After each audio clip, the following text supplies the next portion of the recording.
What's up, everybody? Welcome to Friday's Huddle. I'm Sophie Julia, and this is Matt Demecki. It's Friday.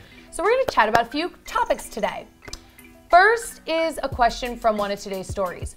Are Dez Bryant and Odell Beckham Jr. going to play together? Dez posted a video working out with Odell, and they just released Brandon Marshall. So do you think Dez is going to join the Cowboys? The Giants. Honestly, I think it would be so smart because the Giants came out and said that they were going to make Saquon Barkley the #2 pick. I mean, they got a running back, and if they have Odell and Dez on the other side, I think that was the Brandon Marshall cut. That was literally the reason they cut Brandon Marshall, because they're like, okay, we know Odell and Dez get along so well. He'll be like the big brother to Odell to calm him down when he gets those crazy sideline fits that we've all seen.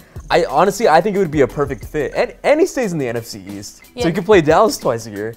Yeah, they'd be deadly. I think it's possible. I don't think Odell will be traded. People still think he's going to be traded before the draft. No, I don't think so. It's not going to happen. All right, next up, KD sprained his ankle in the game. He said he's fine. Do you think his injury is worse than he's making it sound? I mean, it might be lingering. Like, you never know, like, with an ankle injury, because sometimes it's like a high ankle sprain. Players play through it, and then you find out later on that, oh, it's a lot worse than, like, we actually thought. It could be, but I don't think that for the second and possibly the third round, if they get there, I don't think it's going to be an issue for him. I mean, it didn't look too serious. Like, no, and I think basketball players are babies, and I think if they you think they're babies? Yeah, and I think if they have an injury, they play it up, and for him to say, I'm fine, means he's fine.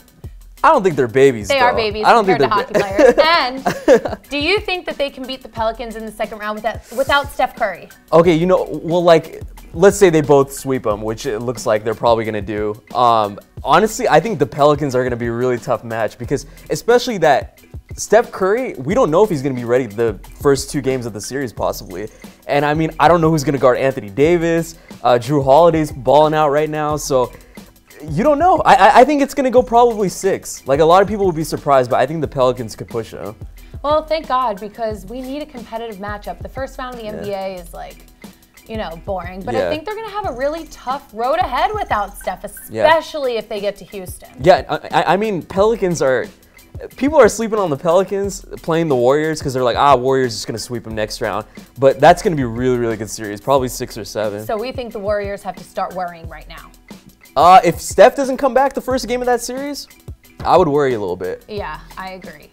All right, so Joel Embiid came back, and he has that special high-tech mask. Do you think Embiid is better masked or unmasked?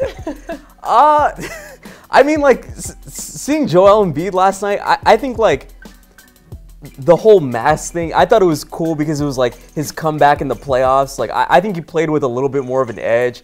I just feel like Joel Embiid is growing up so much, and just seeing all that, I think it's pretty cool. So it's cool seeing him mask. Yeah, I think he's going to play lights out the entire playoffs as long as they go, because one, he's so stoked to be back. He just got to stay healthy. That's the only thing with Joel Embiid. He got to stay healthy. He's so talented. Well, that's why they put the mask on him. He doesn't want it, but he needs to be in there for us. Yeah. Do you think someone's going to throw hands in this series? I mean, the most likely person is probably going to be Justice Winslow, because after what he did yesterday, stepping on his mask, that he has like 50 of them left, he said. I might be Justice Winslow, but you never know. Someone might go after Justice after that. Oh, I know. Yeah. Do you think D-Wade can secure the second round for the Heat? No, I think it's the Sixers are going to take the series. Woo, yeah, me too. I think because Miami, for some reason, fourth quarters, they just melt down. I don't know what it is, but the Sixers come in. The Sixers are going to be headed the second round. Yes, we all know that. Yes, we all see Sixers. that. All right, since it's Friday, we do our end of the week L's, the team or person or whatever that took a major L this week. I'll go first if that's okay. Go for it. I'm obsessed with the NHL playoffs. The LA Kings. Oh, man. You guys have won multiple cups. Your team is pretty much still intact. You got swept by the Vegas Golden Knights, a team that is in their inaugural season. This team has never played in the NHL before this season, let alone been in the playoffs. So y'all got swept by a team that was put together with everyone else's leftovers. So sorry, LA. You guys are done. My hometown, Anaheim, too. They got swept by the Sharks. But anyways, I think Portland took the biggest L because the fact that they're their 3 seed And yeah, I mean, we all thought the series was going to be competitive. Nobody saw Pelicans going in there and winning 2 straight in Portland. I think they take the biggest L. We saw them get hot down the stretch in the season.